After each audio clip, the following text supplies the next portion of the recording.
So,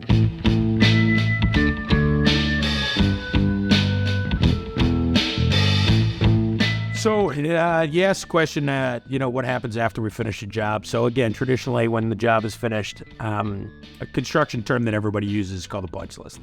And basically what a punch list is it's the list of all the kind of leftover stuff that needs to be kind of completed. And a lot of times that stuff can be the little stuff that goes on throughout that just gets kind of overlooked or missed. It could be a couple things that got added on from the project, but traditionally what it is when the project's done, I'll walk around with my homeowner. A lot of times what we do is we encourage the homeowners to take a walk around the house before we get there, identify any things that either don't look right to them that they've got questions about. And then what we'll do is we'll walk around together. They'll point out what they saw. Again, I'm looking for certain things, certain requirements that we're supposed to do or that we've agreed upon during the contract.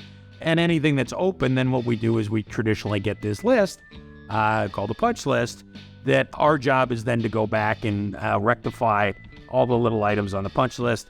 Sometimes there are things that need to be ordered, so they're going to take a little longer. Sometimes they're just quick and easy stuff that we can take care of right then and there on site.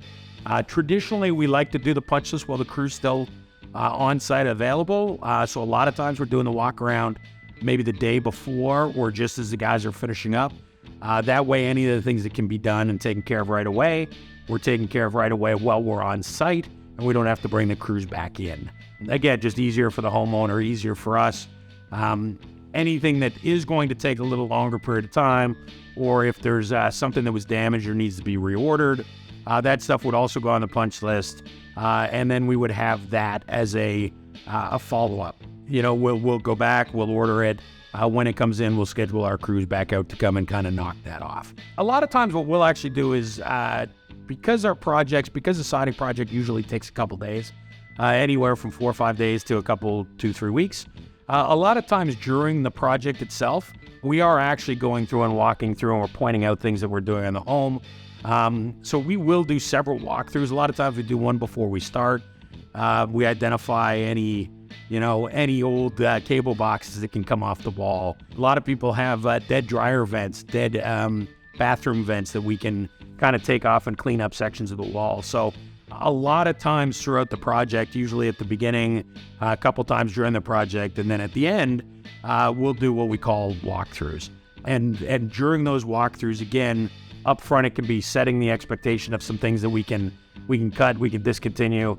Sometimes it might be, hey, we found this, so we can do this, we can do that, we can change some things up.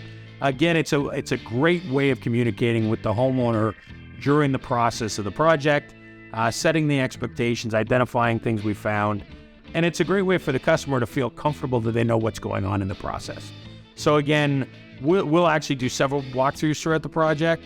That ultimately leads into the final walkthrough, which gives us a punch list that's going to end up being kind of the final list of items to complete the job.